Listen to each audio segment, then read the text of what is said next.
Assalamualaikum warahmatullahi wabarakatuh. Perkenalkan, nama saya Rani Yulianti dengan NIM A1J222021. Di sini saya akan membahas definisi wacana, definisi analisis wacana, ruang lingkup analisis wacana, unsur internal dan unsur eksternal wacana. Yang pertama, ada wacana. Apa sih wacana itu?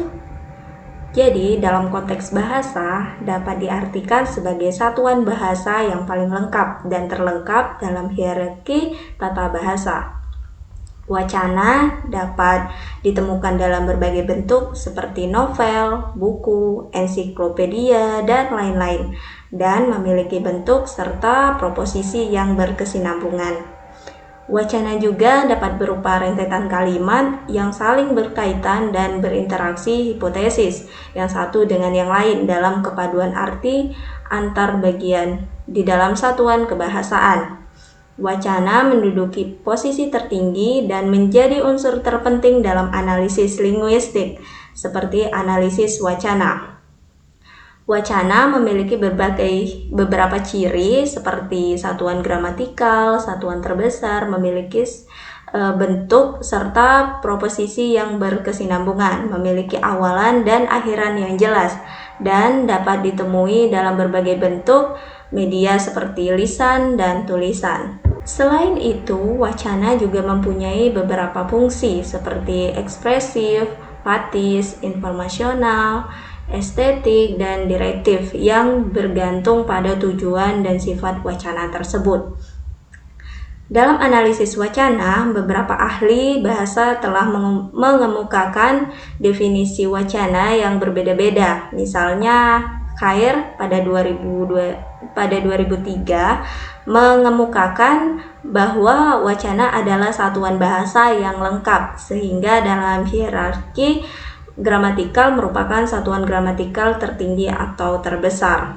Sementara itu, Krida Laksana pada tahun 1984 mengemukakan bahwa wacana adalah satuan bahasa terlengkap. Dalam hierarki gramatikal merupakan satuan gramatikal tertinggi atau terbesar. Kemudian ada menurut Wahab pada tahun 1991 juga mengemukakan bahwa wacana dapat diartikan sebagai organisasi bahasa yang lebih luas dari kalimat atau klausa, misalnya percakapan lisan atau naskah tulisan. Dalam sintesis, wacana dapat diartikan sebagai satuan bahasa yang paling lengkap dan terlengkap dalam hierarki gramatikal, memiliki bentuk serta proposisi yang berkesinambungan, dan memiliki beberapa fungsi yang bergantung pada tujuan dan sifat wacana tersebut. Yang kedua ada analisis wacana. Analisis wacana adalah kajian ilmiah yang meneliti atau menganalisis bahasa yang digunakan secara alamiah, baik dalam bentuk tulisan maupun lisan. Dalam analisis wacana, fokusnya adalah pada struktur bahasa dalam komunikasi, baik secara verbal maupun kontekstual. Wacana merupakan kumpulan runtutan beberapa kalimat yang berkaitan antara satu dengan yang lain. Dan selanjutnya adalah teks narasi.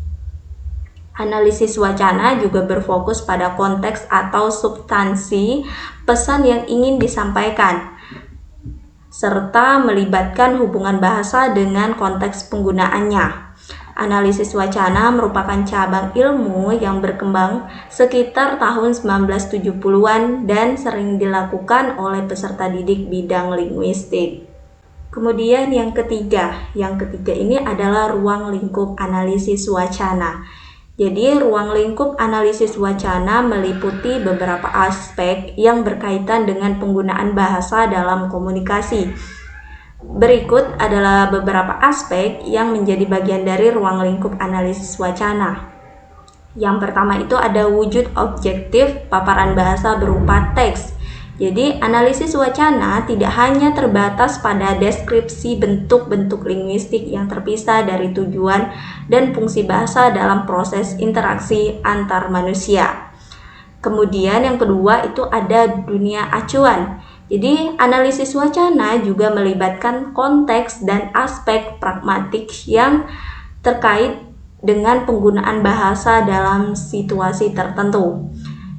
Yang ketiga ada konteks. Jadi, analisis wacana memperhatikan konteks penggunaan bahasa termasuk situasi, budaya, dan kepentingan sosial yang terkait dengan penggunaan bahasa. Kemudian yang selanjutnya ada aspek pragmatik. Analisis wacana memperhatikan bagaimana bahasa digunakan dalam situasi komunikasi, termasuk tujuan, sifat, dan efek yang diharapkan dari penggunaan bahasa. Kemudian ada penggunaan bahasa dalam konteks sosial. Analisis wacana menekankan kajian penggunaan bahasa dalam konteks sosial, khususnya dalam interaksi antar penutur. Kemudian ada penggunaan bahasa dalam berbagai bentuk. Analisis wacana tidak hanya terbatas pada penggunaan bahasa dalam bentuk tulisan, tetapi juga melibatkan penggunaan bahasa dalam bentuk lisan.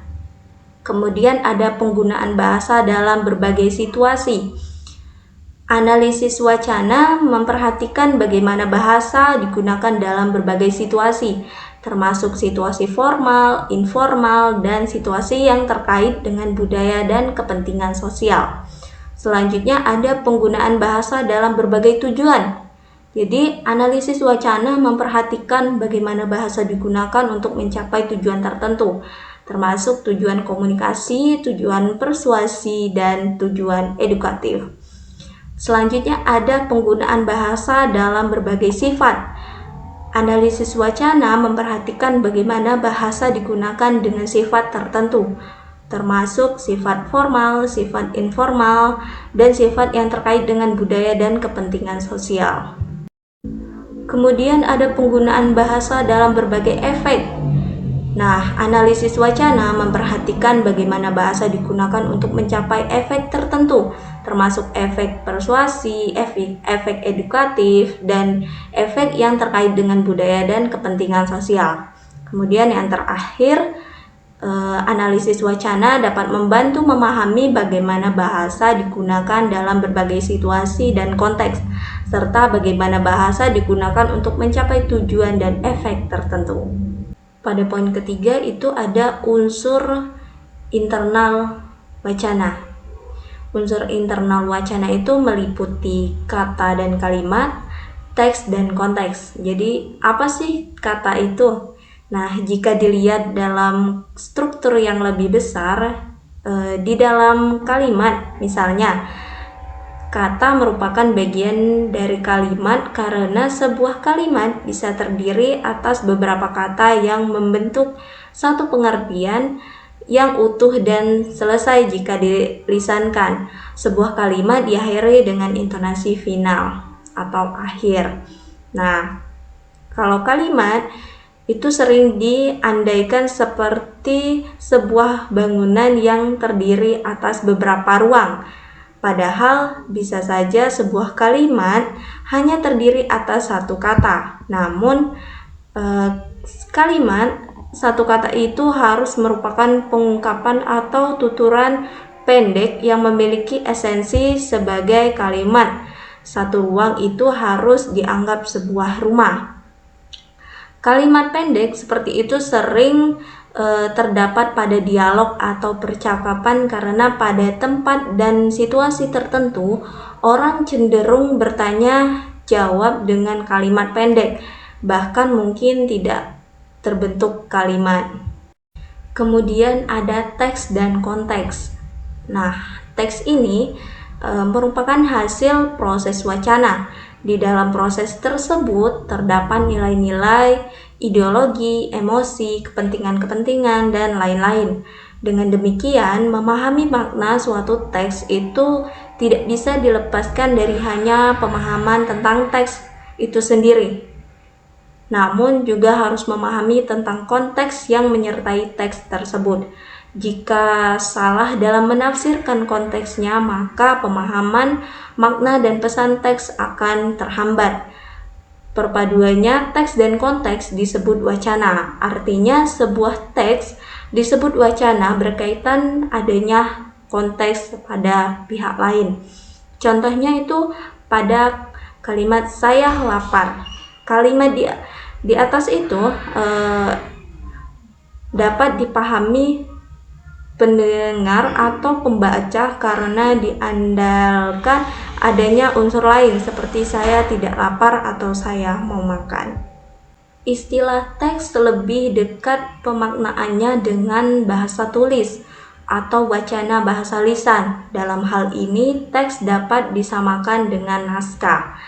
Nah, sedangkan istilah konteks adalah teks yang bersifat sejajar, koordinatif, dan memiliki hubungan dengan teks lainnya.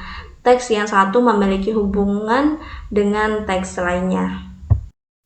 Poin yang terakhir itu ada unsur eksternal. Nah, unsur eksternal atau unsur luar dalam wacana adalah sesuatu yang menjadi bagian wacana, namun tidak nampak eksplisit. Sesuatu itu berada di luar satuan lingual wacana. Kehadirannya berfungsi sebagai pelengkap keutuhan wacana. Unsur-unsur eksternal ini terdiri atas implikatur, proposisi, referensi, inferensi, dan konteks. Analisis dan pemahaman terhadap unsur-unsur tersebut dapat membantu pemahaman tentang suatu wacana. Apa sih implikatur itu? Jadi, implikatur adalah ujaran yang menyiratkan sesuatu yang berbeda dengan yang sebenarnya diucapkan. Sesuatu yang berbeda tersebut adalah maksud pembicara yang dikemukakan secara eksplisit. Dengan kata lain, implikatur adalah maksud, keinginan, atau ungkapan-ungkapan hati yang tersembunyi. Kemudian yang kedua itu ada presuposisi. Nah, istilah presuposisi adalah perkiraan, persangkaan, atau rujukan. Dengan kata lain, presuposisi adalah anggapan dasar atau penyimpulan dasar mengenai konteks dan situasi berbahasa yang membuat bentuk bahasa menjadi bermakna bagi pendengar atau pembicara. Yang ketiga ada referensi. Nah, referensi adalah hubungan antar kata dengan benda atau orang, tumbuhan, buku, sesuatu yang lainnya yang dirujukannya. Referensi merupakan perilaku pembicara atau penulis.